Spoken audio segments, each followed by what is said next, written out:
4 जून को लोकसभा चुनाव के नतीजे आएंगे, देश में नई सरकार बनेगी, लेकिन उससे पहले ही अर्थव्यवस्था के लिए एक अच्छी खबर है। ग्लोबल रेटिंग एजेंसी S&P ने भारतीय अर्थव्यवस्था की तेज रफ्तार पर भरोसा जताया है और इसकी आउटलुक रेटिंग को स्टेबल से पॉजिटिव में तब्दील कर दिया है।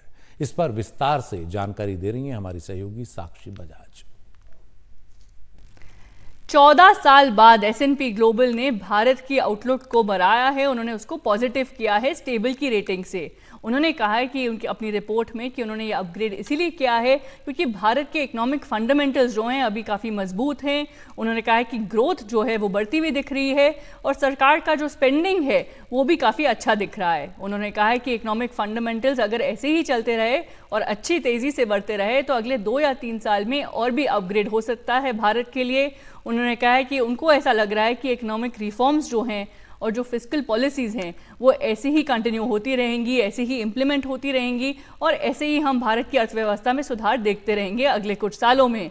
वित्त मंत्री ने भी ये कहा है कि देखिए, अपने पोस्ट में उन्होंने एक्स में कहा है कि देखिए, इससे दिख रहा है कि भारत की ग्रोथ मोमेंटम कितनी तेज़ी से बढ़ रही है, भारत की अर्थव्यवस्था कितनी सॉलिड परफॉर्मेंस दे रही है अभी। उन्होंने ये भी कहा है कि देखिए, आने वाले कुछ सालों में जो है और भी अच्छी ग्रोथ मोमेंटम दिख सकती है और भारत जो है विश्व में तीसरी बड़ी अर्थव्यवस्था बनने के लिए ऑन ट्रैक है।